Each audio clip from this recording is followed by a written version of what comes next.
Hey everybody, today we're going to kill off the Roman Empire. So if you want to follow along, this is Rome 6 slideshow. Okay, so basically during the 4th and 5th centuries, the Roman Empire experienced migrations and invasions by all these Germanic tribes, and these Germanic tribes crossed the Roman frontiers of the Rhine and the Danube. Um, Barbarians are going to bring about the end of the Roman Empire. Um, and basically, we know what we know about the barbarians through archaeology. People dig up stuff all over Europe, kind of study them, and by the histories of the Roman writers. So Tacitus writes about them. So a lot of what we know comes from them. So just keep that in mind. I guess it's kind of a biased source. But if you look at slide 3, that kind of shows you some of the movements of these barbarian tribes. So basically, Rome, the empire just gets overrun. There's Gauls, there's Germans, there's all kinds of subdivisions of the Germans. There's the Ostrogoths, the Visigoths, the Franks. Usually these barbarian tribes, they raised grains, they did ironworking, they lived in small villages and settlements. They didn't have huge urban centers like the Romans did. Um, but why are the barbarians moving around Europe so much? There's a lot of different explanations. Maybe they were looking for a reliable food supply. That ties in with they were looking for better land to farm, warmer climate. Sometimes there's examples of other barbarian tribes like the Huns throwing the barbarians out of their current location, so then the weaker barbarian tribes they get pushed into the Roman Empire. That's part of it. Um, in AD 376, the Emperor Valens gave one of these tribes, the Goths, permission to cross the frontier. The Goths were fleeing the Huns, which were kind of the barbarian tribes on steroids. The Goths settled on the Roman side of the Danube River. Valens basically says you have to convert to Christianity. You can't be pagan anymore, and you have to serve as soldiers in the army. By the end of the Roman Empire in the 5th century, the Romans are using a lot of barbarians as their own soldiers to fight other barbarians. So, but that happens. Basically, when the Goths move into the Roman Empire on the Danube, things don't go well. The Romans kind of take advantage of the Goths. Um, there's stories about how the Goths don't get enough food from the Romans, and the Romans will sell them dog meat if they sell their children into slavery. I mean, lots of crazy stories. The Goths end up rebelling, the ones that came across the Danube. Valens goes to fight them, and Valens gets killed at the Battle of Adrianople in 378. So, you have conflicts all over the place. Um, Alaric, he's one of these Gothic barbarian kings. He actually invades Italy and sacks the city of Rome in 410. He'd actually been in Italy for a few years before 410, but 410 is when he sacks Rome. This is the first time Rome has been sacked since the 390s when the barbarians, the Gauls, did it. This had never happened during the reign of the emperors. Um, so crazy stories about people buying dead bodies in the gladiatorial arena because they're starving. It's just crazy times in Rome. um, Alaric storms the city. There's 3 days of looting. Um, Saint Jerome, this church father, had this famous saying when he heard that Rome had been sacked. He said the city which had taken the whole world was itself taken. Um, there's kind of this funny story. It's probably not funny at the time, but looking back, it's kind of funny. One of the emperors, the Western Emperor Honorius, he's at Ravenna. Ravenna is a town north of Rome, and for a long time, Rome's not even the center of the Western Roman Empire. It's Ravenna. Um, but he had this pet chicken named Rome, and when the city of Rome falls to Alaric, an official comes in and says, Rome has fallen, Rome is no more. And the emperor gets really worried because he thinks his pet chicken is dead. But then once the messenger's like, no, it's the actual city of Rome. Supposedly Honorius is like, oh, that's a close one. I was worried about my pet chicken, whatever about the city of Rome, forget it. Um, so it kind of shows you Honorius is not necessarily that excited about the city of Rome. Alaric, he dies in 410, so not long after he sacks Rome, he dies. Might have caught the plague somehow. Um, During the winter of 406-407, the Rhine River freezes, and a whole bunch of barbarians enter across the river. So Rome basically loses a lot of territory. If you look at slide 16, you can see in 409 they give up Britain, in 411 they give up Spain, in 455 they give up Africa. So basically Rome has to pull inward and inward and inward just in order to kind of hold on to what it has inside of Italy. One of the most vicious barbarians, Attila the Hun, he goes to sack Rome in the 450s, and this is a good example. The Roman government is at Ravenna. The Roman government basically doesn't do anything.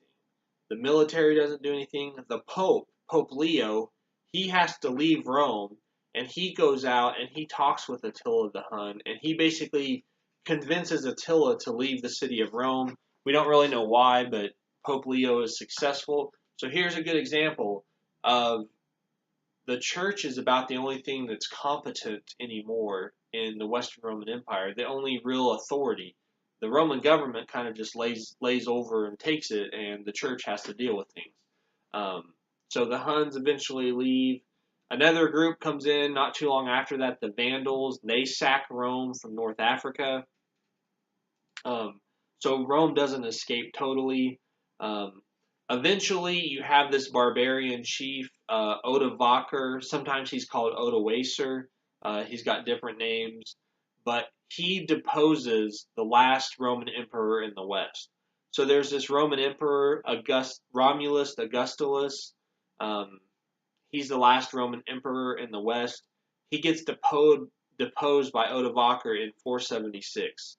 This is generally seen as the end of the Western Roman Empire. Odovaker starts calling himself King of Italy. He uses the title of Rex.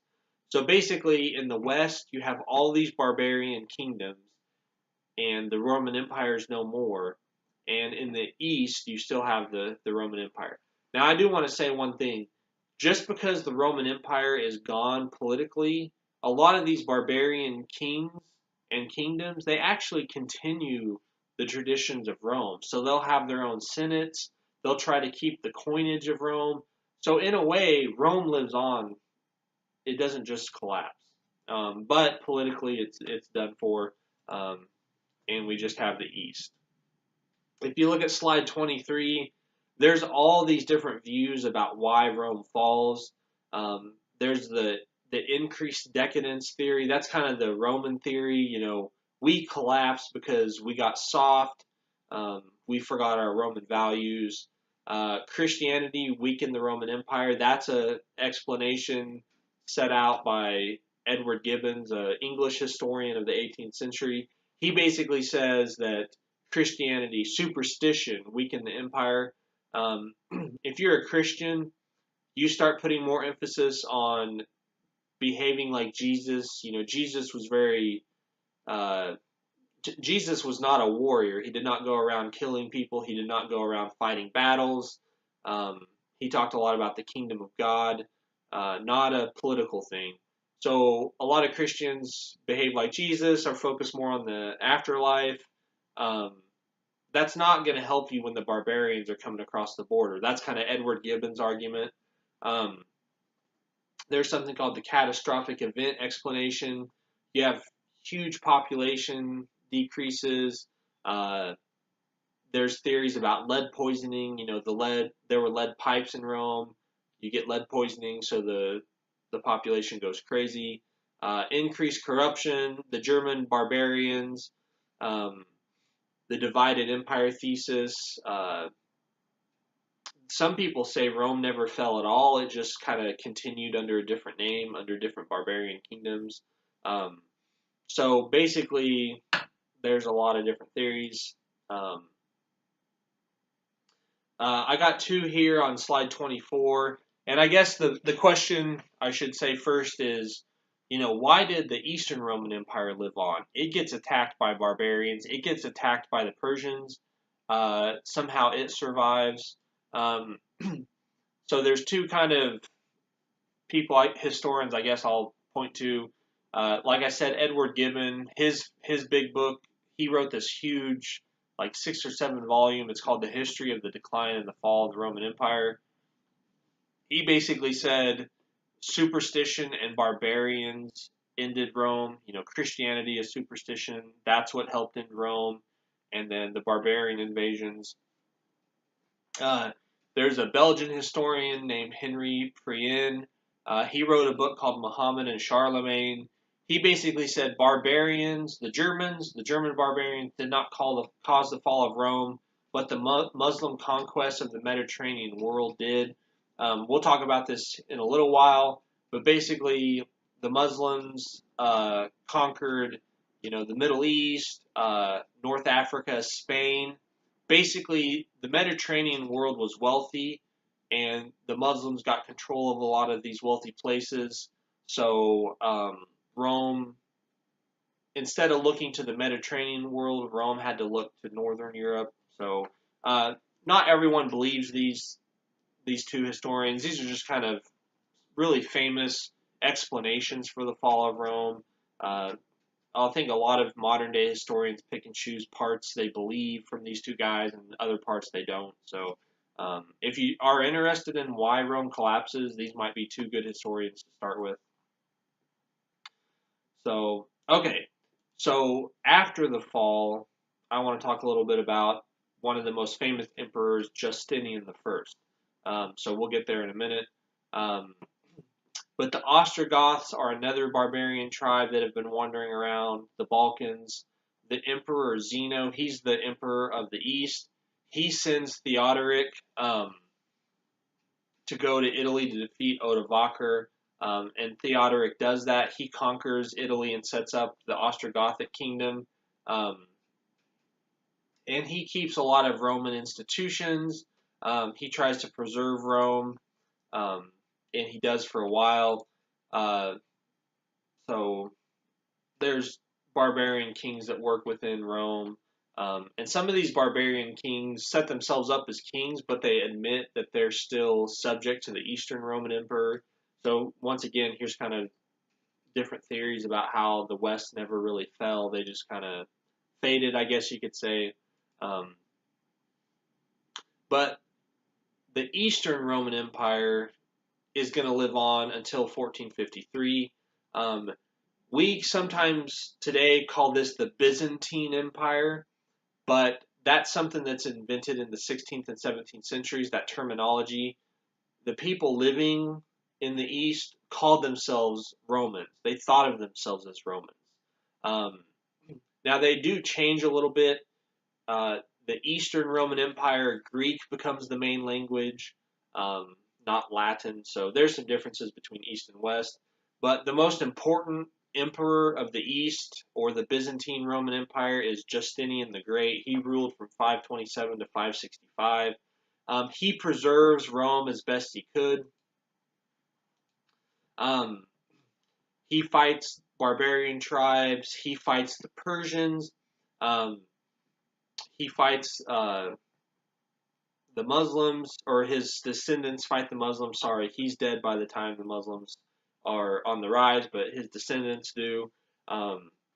So there's kind of some explanations. Why didn't the Eastern Roman Empire fall? Well, you had pretty good military leadership. Justinian has some great generals. Constantinople, like I said before, is an impregnable city. It's protected by water on one side and huge walls on the other. And the East has a lot of wealth. The East can afford to hire armies when it doesn't supply its own. So the main source we have for Justinian is this biographer named Procopius. He wrote a bunch of histories about Justinian. all of his histories paint Justinian in a positive light, except his secret history. So Procopius writes these public histories where he tells us a lot about Justinian, but then secretly he writes other stories about Justinian where he criticizes him.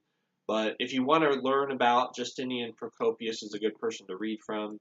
Um, but Justinian grows up in the Balkans. He has a great education. He has a Latin education.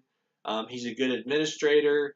Um, he's seen as a good leader, although by the time he dies, a lot of people hate him, but I guess he sours over time. Um, he tried to mediate church disputes. I'm not going to get into that just for time, but he's always trying to bring all the different factions of Christianity together who have disputes on, on issues. Um, he goes to war with barbarian tribes. He tries to reconquer the West. That's probably his most famous thing. Is Justinian sends his armies west to try to reconquer the Western Roman Empire from the barbarians. Justinian's kind of right hand man is Belisarius. He's a general. He's a very good general. Um, but he sends him to conquer North Africa. He sends him to reconquer Italy. Um, I won't get into the backstory, but there's a queen of the Ostrogoths, and she's murdered by her husband. And Justinian had a treaty with this queen, and when she's murdered, he uses that as the pretext to invade Italy. Um, but basically, Justinian's main desire is to reconquer the West. So he fights in Italy. He sends his general, and they do reconquer Italy. It takes decades, though, to do this, and Italy is just totally devastated because of this. Um, there's sieges in Rome. Uh, the population of Rome may have dropped to around 30,000 people. The countryside is totally devastated. There's a lot of population decline. So basically, Justinian does reconquer Italy, but the price he pays is so heavy, and Italy is just destroyed because of it. But if you look at slide 50 or 49, you can see how he gets back North Africa, he gets back Spain, he gets back the peninsula of Italy. So Justinian does reconquer the West, but after he dies, it all falls apart. So it won't last. Barbarians will reconquer the West and they'll rule the West. Justinian fights wars with Persia off and on. Justinian's wife is pretty famous. Her name was Theodora. She's actually a prostitute. She does not have a very noble background, according to Procopius. Um, but she is probably one of the best empresses Rome ever had. She actually saves Justinian on multiple occasions. Um, I've got some quotes here from Procopius. He has a pretty negative view of her. He talks about her earlier days as a prostitute. Um, but there's this thing called the Nika Revolt. This is in 532. Um, Basically, you have these sporting events in the Hippodrome, and you have different teams or factions. I think red, white, green, and blue are the different teams. But what ends up happening is the emperor arrests some people from the greens and the blues, and he's going to have them executed. And this whole sporting event, and it kind of turns into a revolt. And these sporting factions, these teams, the Greens and the Blues, they're actually sponsored by different political factions. It would kind of be like if we've got the Super Bowl coming up, the Patriots versus the Eagles. It's almost like if the Republicans supported one team and the Democrats supported another team, and the football teams were extensions of politics. That's kind of how sporting events are in Constantinople. Um, but the whole city rises up against Justinian. Justinian actually wants to leave. He's getting ready to leave on a boat, and Theodora comes up to him and says, you need to grow a spine. You need to put down this revolt. Justinian's generals do. They think about 30,000 people were killed putting in this revolt being put down. But without Theodora, Justinian probably would have fled, and that would have been the end of him. Justinian, one of his most famous accomplishments is the law code. He basically gathers all the Roman law codes, puts them together, and preserves them. So we kind of know about Roman law today because of him. Uh, there's four kind of elements of the Justinian law code. If you look at slide 63, it's the Codex. That's just all the actual laws of Rome. The Digesta is basically like weeding out opinions that are duplicates or contradictory. There was a textbook called the Institutes, and then there was something called the Novellae. These are just new laws that Justinian writes, but they're actually in Greek because the Eastern Roman Empire speaks Greek more than they do Latin. Another big event during Justinian's reign is there's a huge plague in Rome. Perhaps a third of Constantinople dies. Tens of millions die elsewhere. There's all kinds of stories about how the city walls of Constantinople have these towers, and they take the roofs off the towers and they dump bodies in the towers just because they have nowhere to put them. So many people are dying. It's a crazy plague. Um, Justinian's biggest architectural achievement is the Hagia Sophia. This is the Church of Holy Wisdom. This is like the greatest architectural achievement of the Eastern Roman Empire. There's a lot of church disputes, and sometimes Justinian will bring the Pope to Constantinople, and instead of like locking the Pope up or threatening him to get his way, there's a story about how Justinian will bring him to this church and just show him how amazing it is. And the idea is like, if you have something that awe-inspiring behind you, God must be on your side. But I got some pictures here of it. It's really beautiful. You can see on the inside, it's huge kind of domed, vaulted roof. A lot of artwork in it depicting Jesus or Jesus and his mother Mary. Um, so the Hagia Sophia is the greatest cultural achievement, I guess you could say, of Justinian. So that's kind of the end of I guess you could say, Rome. We're now kind of focusing or transitioning into medieval history. So the Byzantine Empire, the Eastern Roman Empire, it still exists. We're just kind of going to stop talking about it now. We're going to go focus on Europe.